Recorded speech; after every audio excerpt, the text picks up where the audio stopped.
everyone, Miss Reimer here with Music Teacher Message. So I wanted to do kind of a series on planning. I think this is one thing that I didn't get a lot of when I was in college, and I understand it. Like, there's so much to learn when you are a music education major. They can't teach you everything. But this is one thing that it kind of took me a little while to figure out a way that works best for me.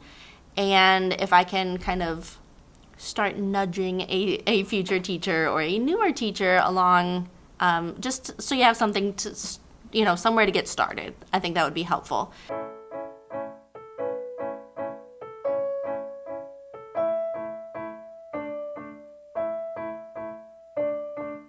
Okay, I like to do my year at a glance, let's call it, in Google Sheets. I like that best because you can see the whole year all in one screen. I do like using paper planners, and I will talk about those in a different video and how I like to use those.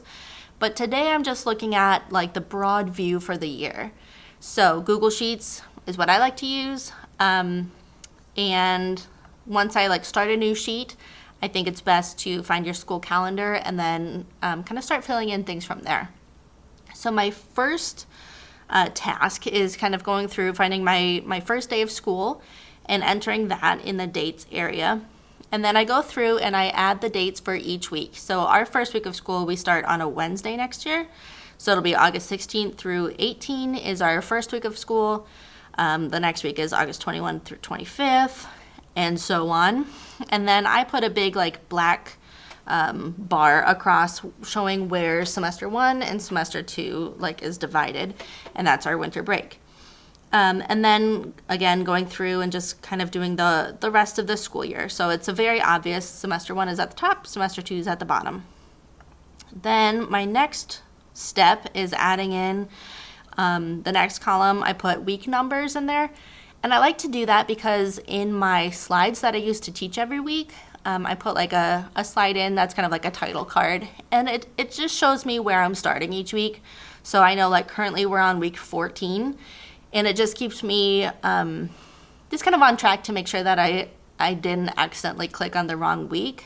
Because sometimes if I have the next several weeks of slides done already, it's kind of hard to make sure that I'm on the correct week because it's not obvious which is the last one that's filled in, because there might be several weeks that are filled in. So I put in week half for my first week of school because, like I said, we're starting school on a Wednesday. Last year we didn't start music classes until our first full week of school. So I'm not totally sure what's going on there. I also put in between 13 and 14, I have a 13.5, and that's the week of Thanksgiving. We will only be in school Monday and Tuesday, and I just like that reminder that I can't do a real lesson that week because only some classes will get it. Then the next step, I put these gray boxes in for my goofy weeks. So that's that first, couple of days of school, Thanksgiving week, and then the very last week of school, because those 3 weeks you can't do full lessons. The last week of school, kids are just kind of crazy and you're just kind of wrapping things up. You don't want to teach anything new. And I don't like to do instruments the last week of school. I worry about them, just the instruments getting broken because kids are so excited and things like that. And then my next step is to add in holidays. So we do a lot of holiday stuff in my room, and I didn't always do that, but there would be years where I would definitely just kind of forget about Valentine's Day, and all of a sudden it's that's tomorrow. And kids would be like, hey, aren't we going to do a Valentine's Day song? And I'm like, totally forgot. And that's never a good feeling. So I think it's good to give yourself that heads up on what's coming up.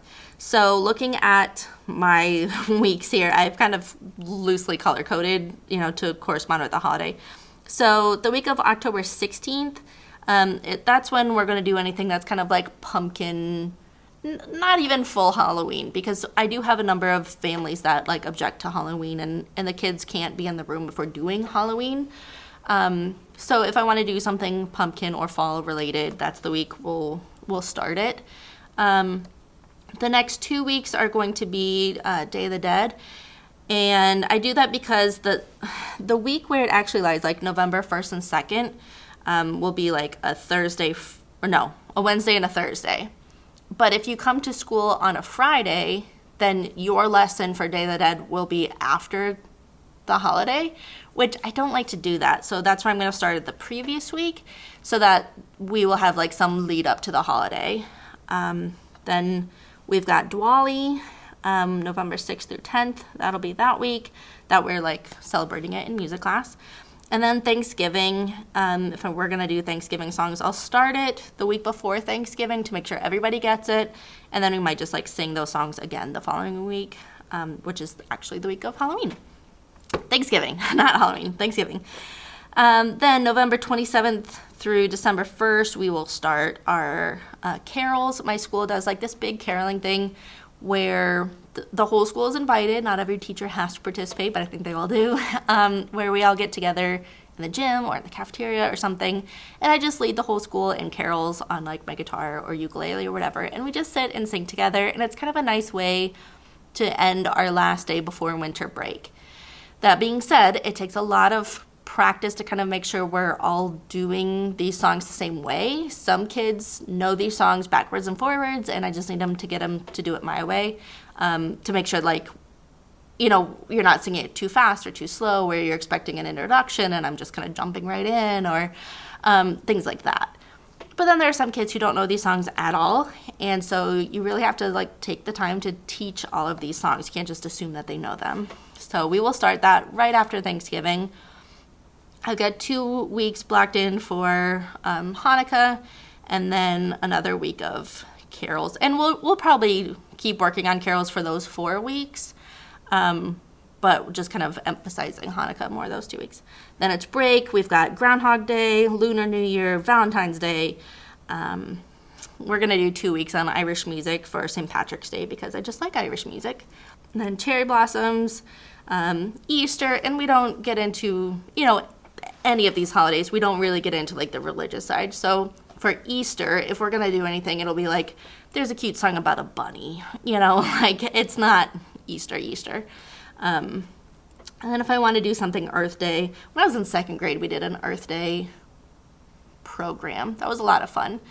So sometimes I like to throw an Earth Day song in there just because it reminds me of 2nd grade, and sometimes I don't like to. So it just depends. And all of this is, you know, subject to change, but it's nice to have the plan at least, and then that way you're not caught off guard when a holiday just kind of sneaks up on you. After that, I blocked in, I'm actually starting next school year with a student teacher, and so he will be here the first 6 weeks of school.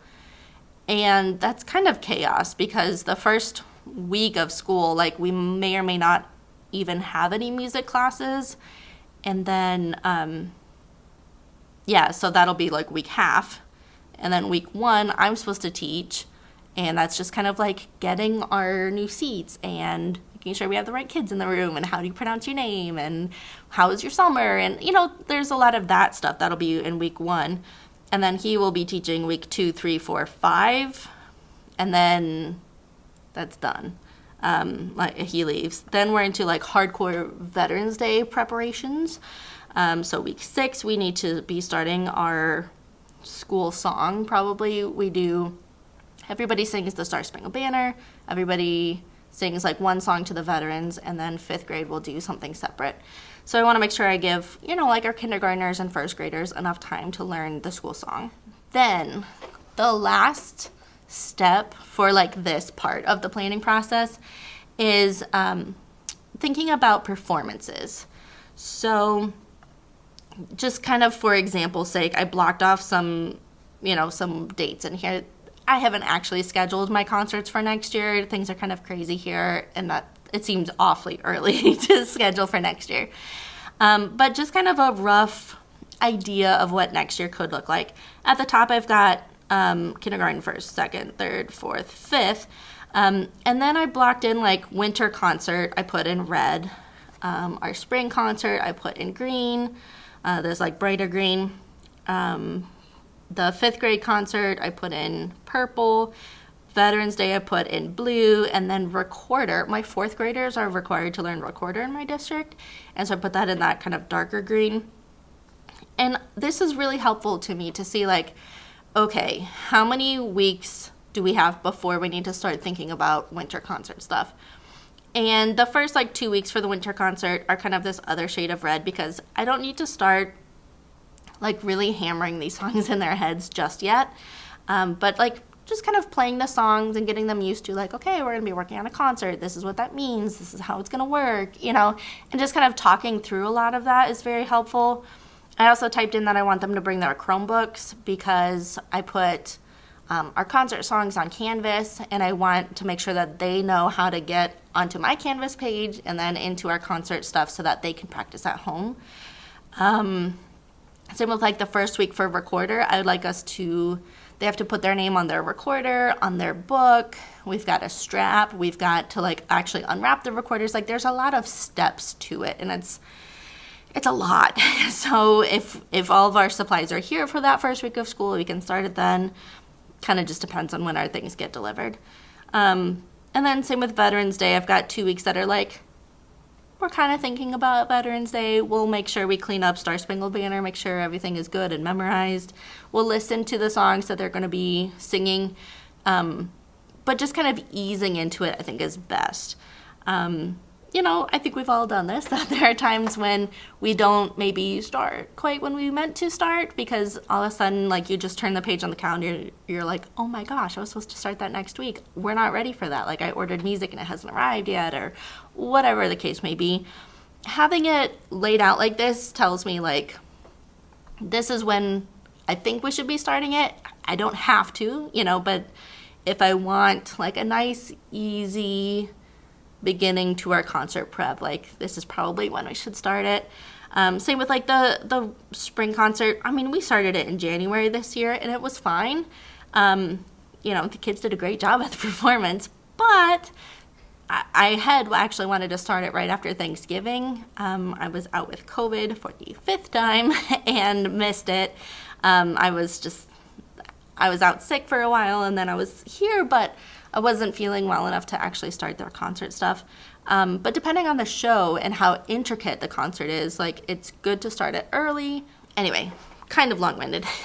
But this is what I've found to be working for me the last few years. And it's just very helpful to me to have, like, a nice, strong, like, visual representation of the year. I can see when we have, like, a big chunk of time, and then it's like, oh, that'd be a good time for us to be working on ukuleles, because it takes a little while to, like, get something down. Same with if there's, like, a new concept, like reading notes on the staff or whatever. You want to look and see where you've got lots of time, not just, like, 2 weeks for, like, I want to introduce bass clef to 4th grade. Well, if we only have 2 weeks, like, that's probably not the best time. Like, maybe the end of the year would be better. But this kind of gets me started on the ideas for next year, and then from here, I will show the next steps. So anyway, that was my first planning video in this series. The next several weeks, I will be talking about different ways of planning and kind of where do I go from here. I've got my year overview. Now what? Like, there's so many things you have to teach, and how do you figure out a good like order of teaching things, and how do you lesson plan, and how do you make sure you get everything fit into your school year when it's so busy and you see the kids for so little time. So anyway, that's kind of where I'm going to be going with my Tuesday videos for the next several weeks. I'm just trying to get things planned out for next year myself, but also trying to help others out there. Anyway, thank you for watching, and I will see you next week. Bye.